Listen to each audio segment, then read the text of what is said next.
गांव बहुत पुराना था। सदियों पुराने पेड़ हवा में फुसफुसाते थे। गांव के बीचों बीच था सिल्वर मिस्ट होटल।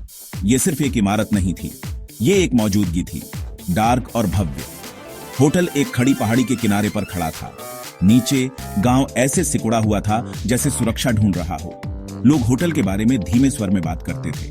वो कहते थे कि यहाँ भूत हैं। वो कहानियां सुनाते थे, रात में गूंजती हंसी की कहानियां, ठंडे स्थानों और अनदेखी चीजों की कहानियां। अंधेरा होने के बाद कोई भी सिल्वर मिस्ट होटल के पास जाने की हिम्मत नहीं करता था।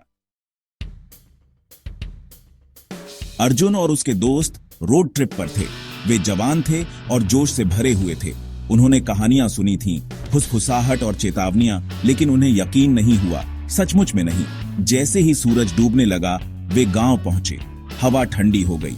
सिल्वर मिस्ट होटल के पास पहुंचते ही एक अजीब सी खामोशी छा गई। यहीं रुकते हैं, अर्जुन ने कहा। उसकी आंखें उत्साह से चमक रही थीं।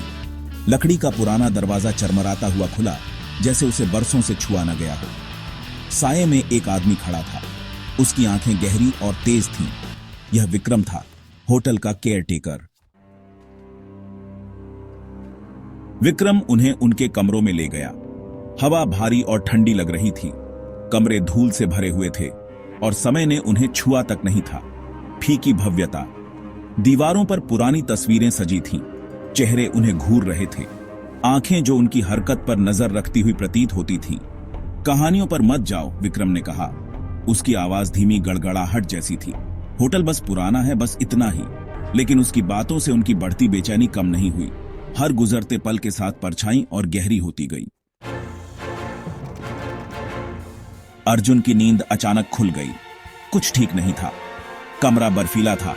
वह दालान से फुसफुसाहट की आवाजें सुन सकता था, धीमी अस्पष्ट आवाजें। वह बिस्तर से उठा और दरवाजे की ओर पैर रखा। जैसे ही उसने दरवाजा खोला, उसे ठंडी हवा का झोंका लगा।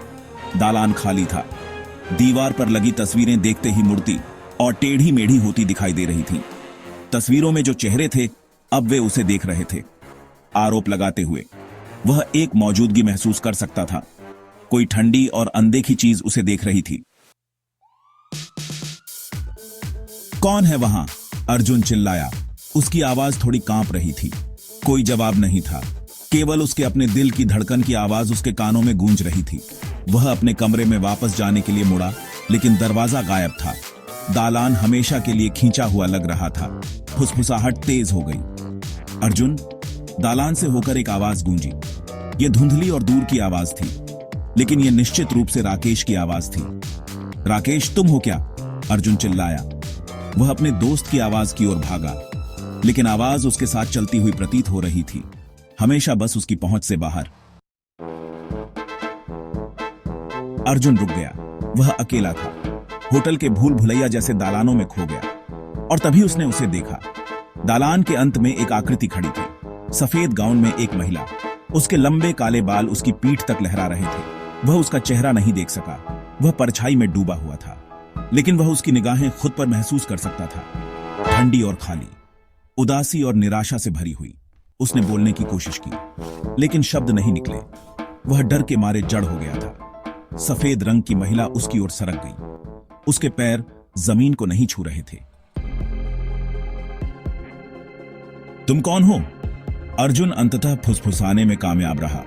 महिला उसके सामने रुक गई। उसकी आवाज धीमी, शोकाकुल फुसफुसाहट जैसी थी। ये मेरा घर है, उसने कहा, और तुम यहां फंस गए हो, मेरी तरह ही। फिर वह गायब हो गई। जितनी जल्दी वह प्रकट हुई थी, उतनी ही जल्दी चली गई। अर्जुन दहशत में वापस भागा। उसे वहां से निकलना था। उसे अपने दोस्तों को ढूंढना था।